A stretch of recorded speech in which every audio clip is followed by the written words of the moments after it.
reasonable and rational case for why crowd sizes don't matter, then explain. You did not answer the question. Why did the president send out his press secretary, who's not just the spokesperson for Donald Trump, he also serves as the spokesperson for all of America at times. He speaks for all of the country at times. Why put him out there for the very first time in front of that podium to utter a provable falsehood? It's a small thing, but the first time he confronts the public, it's a falsehood? Chuck, I mean, if we're going to keep referring to our press secretary in those types of terms, I think that we're going to have to rethink our relationship here. I want to have a great open relationship with our press, but look what happened the day before, talking about falsehoods. We allowed the press to come into the Oval Office and witness President Trump signing executive orders. And of course, the Senate had just confirmed General Mattis and General Kelly to their 2 posts, and we allow the press in, and what happens almost immediately? A falsehood is told about removing the bust of Martin Luther King Jr. from the Oval Office. That's just flat out false. And it was corrected immediately. Chuck, why was it said? Chuck, why was it said in the first place? Because everybody is so presumptively negative. The head of that no, that it's okay. No, excuse me. Oh, no. That reporter was writing on behalf of the press pool. That falsehood got spread 3,000 times before it was corrected. Excuse me. It does not excuse, and you did not answer the question. I did answer your question. No, you did not. You did not answer the question of why the president asked the White House press secretary to come out in front of the podium for the first time and utter a falsehood. Why did he do that? It undermines the credibility of the entire White House press office on day one. Don't be so overly dramatic about it, Chuck. You're saying it's a falsehood, and they're giving Sean Spicer, our press secretary, gave alternative facts to that. But the point remains. Alternative facts? Alternative facts, 4 of the 5 facts he uttered. The one thing he got right was Zeke Miller. 4 of the 5 facts he uttered were just not true. Look, alternative facts are not facts. They're falsehoods. Chuck, do you think it's a fact or not that millions of people have lost their plans, their health insurance, and their doctors under President Obama? Do you think it's a fact that everything we heard from these women yesterday happened on the watch of Barack Obama? He was president for 8 years. Donald Trump's been here for about 8 hours.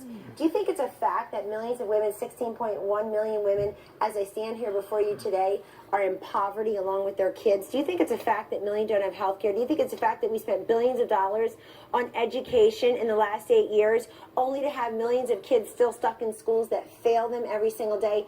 These are the facts that I want the press corps to cover, and this is why I'm here at the White House, to change awful numbers like that. That is not what yesterday was about. So you did not answer the question. You did not answer the question. It's what this presidency is going to be about. You sent the press secretary out there to utter a falsehood on the smallest, pettiest thing. I don't think anybody can prove that. Look, I actually don't think that. Maybe this is me as a pollster, Chuck, and you know data well. I don't think you can prove those numbers one way or the other. There's no way to really quantify crowds. We all know that. You can laugh at me all you want, but I'm very glad. I'm Look, just Chuck, befuddled. well, but you are, and I think it's actually symbolic of the way we're treated by the press. The way that you just laughed at me is actually symbolic of the way, very representative of the way we're treated by the press. I'll just ignore it. I'm bigger than that. I'm a kind and gracious person. But let me tell you something else. I'm really glad that NBC News and Chuck Todd all of a sudden are so thrilled to cover crowd control, because we were mocked daily for talking about the significance of our historic rallies during the campaign. Donald Trump brought in historic crowds to Michigan, to Wisconsin, to Pennsylvania, to Florida, to North Carolina, and on great days we were ignored, and on most days we were mocked. And those crowds did matter because he built a movement the likes of which people haven't seen. What I don't understand is why he's litigating this. Why stand in front of a memorial at the CIA? What else did he say at the CIA, though? You don't want to talk about the rest of this, what he said at the CIA. First of all, his very presence at the CIA sent a great message to our men and women, our brave men and women in the intelligence community. He went to the CIA yesterday. He thought he was going to witness the swearing in of his CIA director, Mike Pompeo. But you know why that didn't happen, Chuck? Because the United States Senate won't confirm Mike Pompeo as CIA director. Ask Senator Schumer why that is. Going to be a question I have for him. Ask him why Donald Trump as president has nominated 21 of the 21 cabinet positions only to have grand total of 2 confirmed while he takes office. So the Democratic Senate wants to hold up Treasury, Commerce, Energy, Education, the list goes on. We should have the respect and deference of having a cabinet seated so this peaceful transition of power occurs properly. But he went to the CIA because lies have been told about his relationship and his respect for the intelligence community. So he went right there. We had over 1,000 requests to attend. We can only accommodate 300 or 400. And he embraced the intelligence community. Can I ask you to tell me what lies about the intelligence community were uttered about President Trump's relationship with the intelligence community? That he doesn't respect them. Do you think what outgoing CIA director said yesterday in a statement, using the vocabulary, the language he used about our new president of the United States, somehow, quote, improves our relationship with the intelligence community? It is irresponsible. It is reprehensible. It is totally unnecessary. Then let me ask you this: is this responsible? He called it, was disgraceful intelligence agencies allowed any information so false and fake out disgrace, say that something Nazi Germany would have done and did so.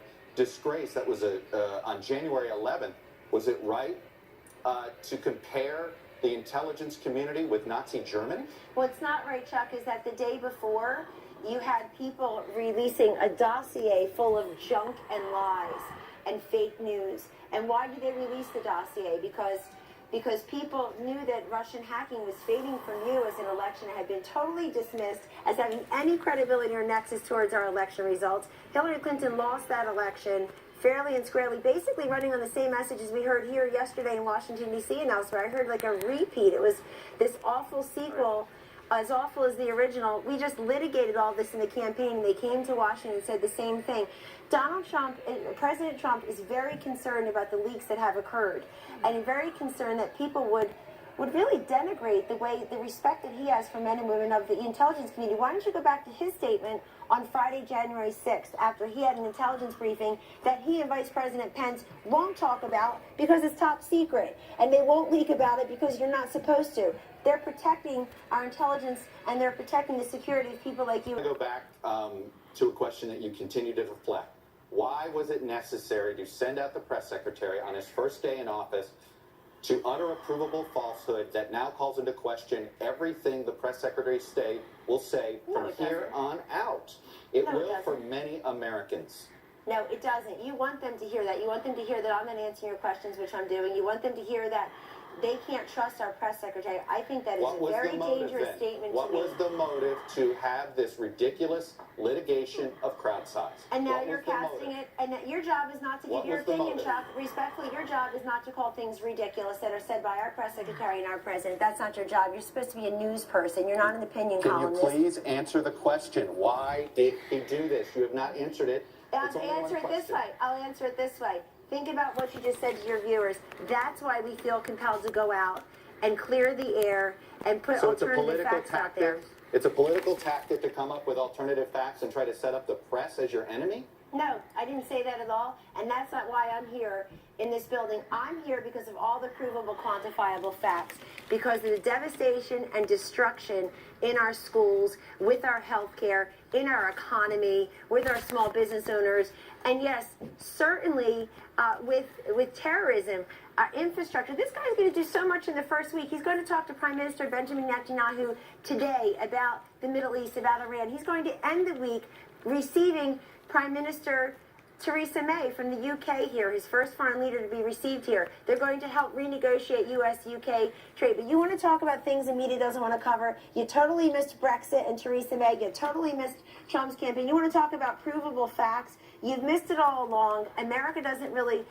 I mean, look, you've got a 14% approval rating in the media that you've earned. You want to push back on us, and yet you have a 14% approval rating. All I'm looking for is an answer to a simple question. You never answered why or the motivation of what was necessary about doing that yesterday. Tell me why you just referred to us as ridiculous. Tell me why we were lied about with the MLK bus. I think the debate is ridiculous, and I did not say anything about ML. You're a Look, you're deflecting. NBC covered that NBC covered that false report. NBC covered that false report, as did 3,000 other articles that are still up online. Chuck, you can't have a press coming into the Oval Office on day one of the administration. We welcome them in to be open and gracious and to have a great relationship.